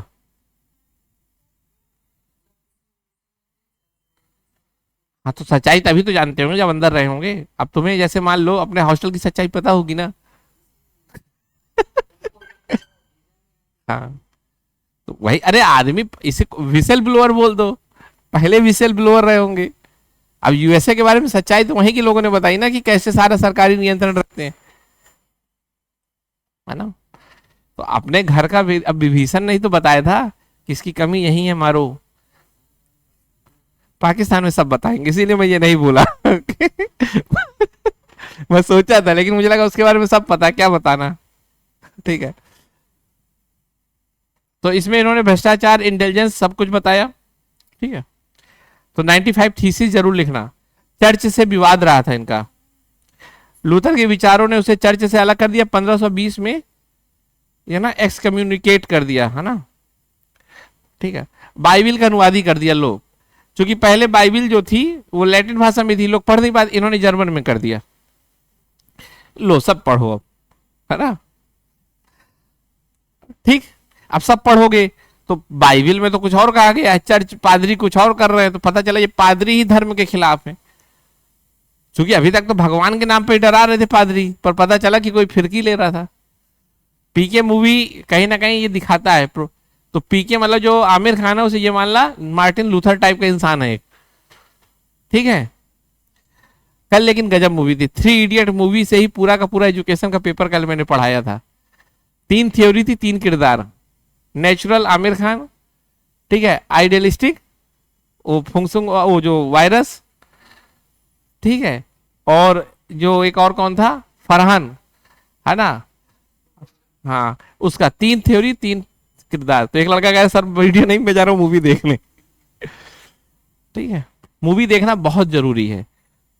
अच्छी मूवी, पीके मूवी देख लोगे ना तो इंडिया की फिलॉसफी ये सब समझ में आ जाएगा, है ना। लेकिन सावधानी से, मूवी का मतलब ये नहीं है कि तुम 30 मार खान देखो तो फिर 3 साल तक सदमे में रहोगे। सर सीखना क्या था इसमें, तो यही सीखना था कि इसको नहीं देखना। कुछ मूवी ऐसी है ना, क्या मतलब, हमें लगता है या तो हम ही विद्वान नहीं है, मतलब विद्वान तो छोड़ो, जाते ही नहीं। चलो, प्रोटेस्टेंट का आलोचनात्मक, critical analysis of Protestant reformation. सफलता का कारण पहला क्या उसका, पॉलिटिकल सपोर्ट, लिख दोगे, बताया। दूसरा सोशल सपोर्ट बताया। तीसरा टेक्नोलॉजिकल सपोर्ट, क्या, हाँ, और एक बैकग्राउंड उस समय जो बन रहा था, है ना। ठीक है, पॉलिटिकल इंस्टेबिलिटी, इस्लाम का उदय हो चुका था, उसका प्रभाव, ये सब चीजें, है ना। ठीक, तो इस्लाम के में, इस्लाम जो बना है ना, धर्म इतना फैला है, वो अपने कुछ लक्षणों से है। इस्लाम धर्म में जो सबसे ऊपर होता था वो भी इतना सादगी में रहता था, क्रूअल होता था, ठीक है, वो अलग चीज है, लेकिन इतना अपने आप को त्याग में दिखाता था कि सब जुड़ जाते थे। हाँ, इतना त्याग में दिखाता था कि पता चला बस एक जोड़ी कपड़े और युद्ध में युद्ध, युद्ध में युद्ध, तो लगता था यही डेडिकेशन है, तो लोग इसीलिए बहुत तेजी से बढ़ाओ। आलोचना, क्रिटिसिज्म, पहला क्रिटिसिज्म, ईसाई धर्म को 2 पार्ट में बांट दिया, तो धार्मिक अस्थिरता आ गई। क्या आ गई, लड़ाई होने लगी, है ना, चर्च। फिर धर्म 2 बन गए, प्रोटेस्टेंट और कैथोलिक, और ये 2 ऐसे बड़े धर्म बने कि 30 साल तक युद्ध लड़े, 30 ईयर वॉर। तो राजनीतिक अस्थिरता हो गई।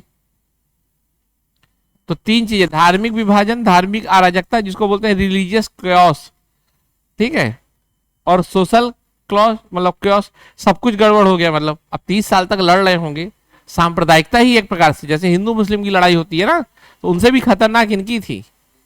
जैसे सिया सुन्नी की लड़ाई होती है, सीरिया में देखो, ईरान में देखो, इराक में देखो, ठीक है, तो वैसे ही उस समय वहां पर पूरे यूरोप में क्रूसेड युद्ध चलते थे, क्या, कैथोलिक और प्रोटेस्टेंट, सोचो आप, है ना?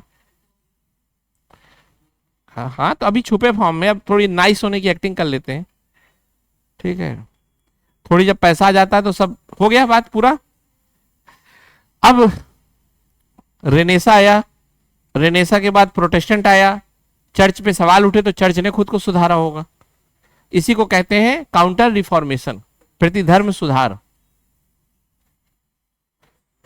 है। बहुत अच्छा, मैंने कहा बहुत स्लो चल रहा हूं मैं, बहुत लेंदी पेपर है। चलो, नहीं करना चाहूं तो मैं आधे घंटे में जल्दी जल्दी कर दूं, क्योंकि यह कि समय है, और एक बार याद हो जाएगा तो फिर जाके फ्री हो, फिर मंथ में ये तो नहीं रहे। प्रोटेस्टेंट, वही प्रोटेस्टेंट ने कैथोलिक, मतलब जो दो तरह के चर्च होने लगे, प्रोटेस्टेंट के अलग, कैथोलिक के अलग, तो कैथोलिक ने खुद को सुधारा होगा, तो प्रतिधर्म सुधार का चर्च को पुनः स्थापित किया, धार्मिक भ्रष्टाचार को खत्म किया, इंटेलिजेंस इंटेलिजेंस खत्म करो, ठीक है।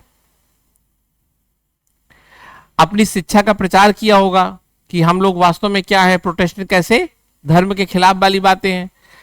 फिर बाइबल, जिसके अभी अपने आप व्याख्या कर रहे थे, अब उसकी सही व्याख्या की होगी कि हमारा धर्म देखो कितना खूबसूरत है, अच्छा है, ठीक है। उसके लिए एक उन्होंने बनाया ट्रेंट काउंसिल, लिख दो काउंसिल ऑफ ट्रेंट। ये क्या करता था, सही व्याख्या करता था, काउंसिल ऑफ ट्रेंट। जलवा, बैठो अभी चलते हैं, है ना। अच्छा, चलो मैं तुमसे हाँ बात करता हूँ, ठीक है, फोन में ना। एक काम करो ना, वहां अभय होगा, अभय को नंबर लिखवा दो अपना, ठीक है, हाँ मैं कॉल कर लूंगा, ठीक है। ठीक है, ट्रेंट काउंसिल हो गया, ठीक है। ये बच्ची अपने आप में बहुत सिंबल है मोटिवेशन का मेरे लिए, है ना। इसके पापा इससे ज्यादा है, इसको लेके जाते होंगे दोनों, है ना, पिता और बेटी सपनों को लेते हुए अपने, जो भी करते हैं, लेकिन इतने दूर से साइकिल से आना जाना अपना, और उसके बाद ही मुस्कुराते रहना, सबसे मेन चीज ये है, ठीक है। चलो, महत्व बताओ, importance of counter reformation, church के भीतर सुधार, फिर वही पूरा बता देना। धार्मिक शिक्षा का प्रचार, फिर से वही बता देना। और वही धार्मिक शिक्षा के प्रचार में क्या लिखोगे, काउंसिल ऑफ ट्रेंट्स, हाँ। सामाजिक सुधार, सोशल रिफॉर्म हुए होंगे, सब लिखा है उसमें बहुत अच्छे से। लेकिन हाँ, वही एक अंत क्या हुआ, खराब क्या हुआ, वही संघर्ष 30 सालों का, ठीक है। ट्रेंट काउंसिल के बारे में जान लो, कैथोलिक धर्म की शिक्षा, विश्वास और परंपराओं को बताने वाली एक संस्था थी। क्या नाम था इसका, ट्रेंट काउंसिल, मतलब बैठ जाते हैं टेंट वेंट लगा के, काउंसिल तो जानते ही कुछ लोगों को कहते हैं, तो काउंसिल ऑफ ट्रेंट्स, याद रखना। ये कब से कब का काम चलेगा इसका,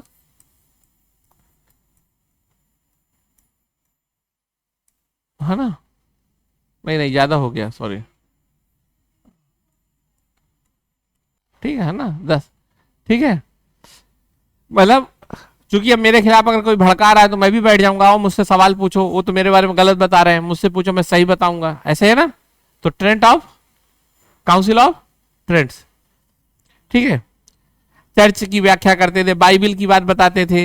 एक और हुआ था, क्या था, जी स्वीट्स, लिख लेना जो भी है ना, ठीक है। जी स्वीट्स का गठन किया गया, फॉर्मेशन ऑफ जी स्वीट्स, है ना, सूट्स स्वीट्स कुछ भी लिख दो। Society of Jesus, society of Jesus, ठीक है। धार्मिक शिक्षा कार्य ये सब करते थे,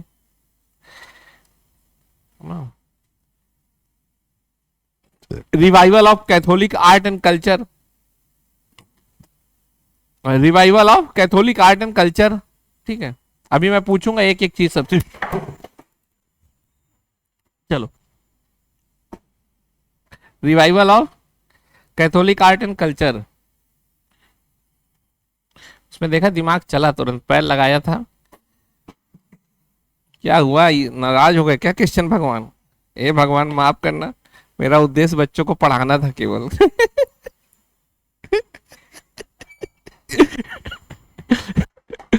पता चला तुम भी ठीक है। कैथोलिक कला का और सांस्कृतिक पुनर्निर्माण, नाराज हो रहे, देखो अब समझ जाओ तुम, है क्या? ठीक है, ठीक है, मुझे लगता है जाते जाते मेडुअल हिस्ट्री इसको लेके जाएगा ये। अंदर से तो चला ही गया बात। ठीक है, बैरोक कला।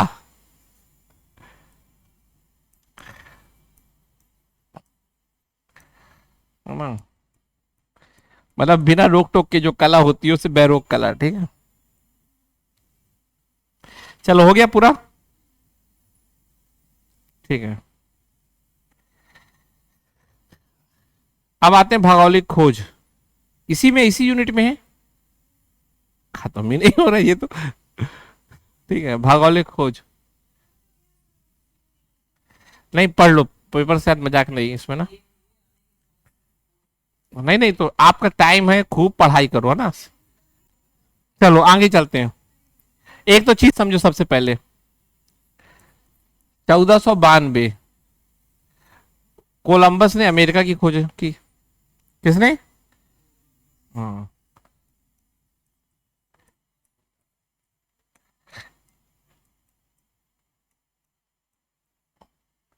ठीक। सुनने में तो आया था ये निकला था कहीं और के लिए। हाँ, इंडिया ऐसे थोड़ी मिल जाएगा। अब पहली बार मैं ये शब्द नहीं खोजूंगा कि भारत को खोजा, भारत था। ठीक है। हाँ, और वास्को डी गामा ने भारत आने का सौभाग्य मिला। मतलब तुम लिख देना भारत के रास्ते को खोजा, 1498। ले भाई, तेरे लिए अच्छे से लिखूंगा। ठीक, अब ठीक है।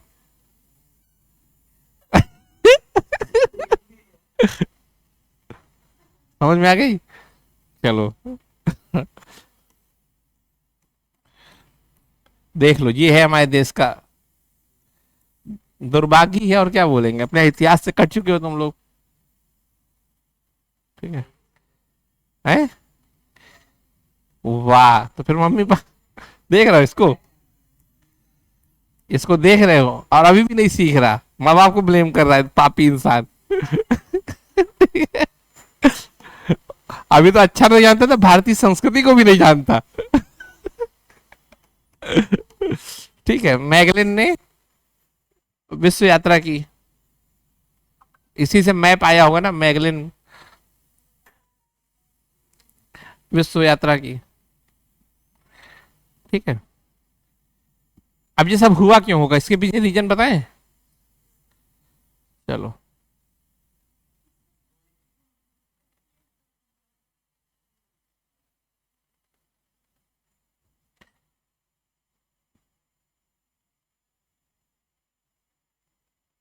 ये सब मैं इसलिए बता रहा हूं कि अभी ये सवाल नहीं है, ये सब उस समय की घटना का प्रभाव है जो चल रहा है ना सब। अभी उपनिवेशवाद आएगा इससे, अभी आपको सब चीजें आपस में जुड़ जाएंगी। एक इसमें याद रखिएगा, ट्रीटी ऑफ वेस्टफेलिया, वो क्या है, 30 साल तक जो युद्ध हुआ था, कहां से कहां तक, 1618 से 1648 तक, पूरे यूरोप को इसने एक प्रकार से क्या किया, रिस्ट्रक्चर कर दिया, है ना। अब देखो, कुछ देश ऐसे रहे होंगे जो प्रोटेस्टेंट धर्म को मानते थे, कुछ ऐसे रहे होंगे जो कैथोलिक को मानते होंगे, आपस में लड़ते रहे कई साल तक। फिर हो गया 30 साल बहुत हो गया, अब लड़ो मत, आओ आपस में समझौता कर लेते हैं। तो वेस्टफेलिया की जो संधि थी, उसने कहीं ना कहीं राजनीतिक स्थिरता यूरोप में पैदा की। ठीक है, समझ में आ गई बात। और अच्छा ये बताओ, वेस्टफेलिया की संधि ये बताती है कि भाई धर्म से नहीं, राजनीति को केंद्र में रखो, धर्म के नाम पे हमेशा लड़ते रहेंगे, धर्म को व्यक्तिगत मामला कर दो और पब्लिक लाइफ में राजनीति से ही चीजें चलने दो। और डिप्लोमेसी पहली बार आई होगी। अभी तो सब धर्म और चर्च देख रहा था, चर्च कहते बात करो बात करो, लेकिन अब दो दोस्तों को लगा होगा आपस में बात करना है, धर्म मैटर नहीं है, रिश्ते अच्छी तरह करना। समझ आ रही बात। तो डिप्लोमेसी का शुरुआत कहां से हुआ, वेस्टफेलिया की संधि के बाद। यहां तक समझ में आ गई चीजें। अब आते हैं लुई 14वां, है ना, इससे भी सवाल आता है ना। ठीक है, ये तो नई यूनिट आ गई ना, नई यूनिट है ना, दूसरी यूनिट है ना, ये एक यूनिट कंप्लीट हो गई ना। तो बेसिकली आपने जो पूरा पढ़ा, एक यूरोप की नई शुरुआत पढ़ी, है ना। ठीक है, जैसे मैंने कहा था। ठीक है,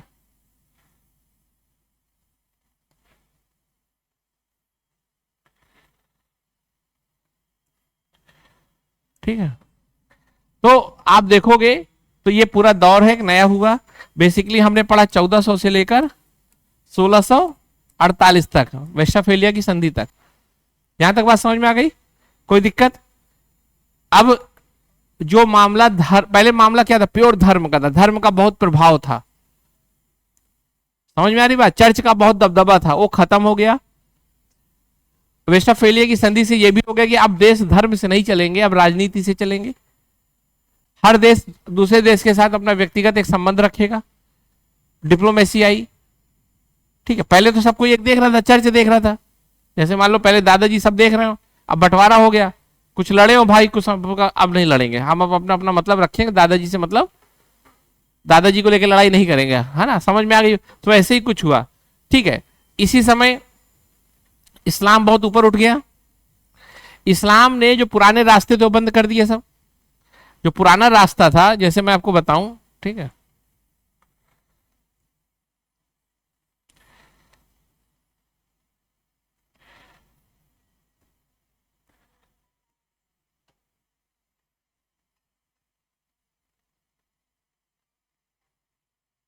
समझो मेरी बात। पहले यहां था, ठीक है, तुर्क, जिसको क्या बोलते हो, बेजेंटाइन या कॉन्स्टेंटिनोपल, है ना? उसके थ्रू भाई चला जाता था, व्यापार होता था यहां से यहां। इस्लाम ने यहां से उठ के उसको बंद कर दिया, पूरा कब्जा लिया पूरा एरिया। अब यूरोप को यहां से व्यापार करना था, किससे? चीन से और भारत से। अब इसके थ्रू करता या तो इतना लंबा, तो फिर नए रास्ते खोजे कई तरीके के, मतलब समझ में आ रही बात? तो व्यापार कहीं ना कहीं इस्लाम, रास्ता, विज्ञान, ये सब आपस में जुड़ रहा है। विज्ञान कैसे बढ़ा होगा इधर? क्योंकि धर्म कम हुआ होगा। धर्म कब का हुआ होगा? जब कैथोलिक प्रोटेस्टेंट लड़े। चीजें समझ में आई कि नहीं आई? सब कुछ क्लियर हो गया है? इटली कैसे क्या हुआ, सब कुछ पता चल गया, ओवरऑल मैप बन गया कंप्लीट। आगे अब इस यूनिट को, है ना,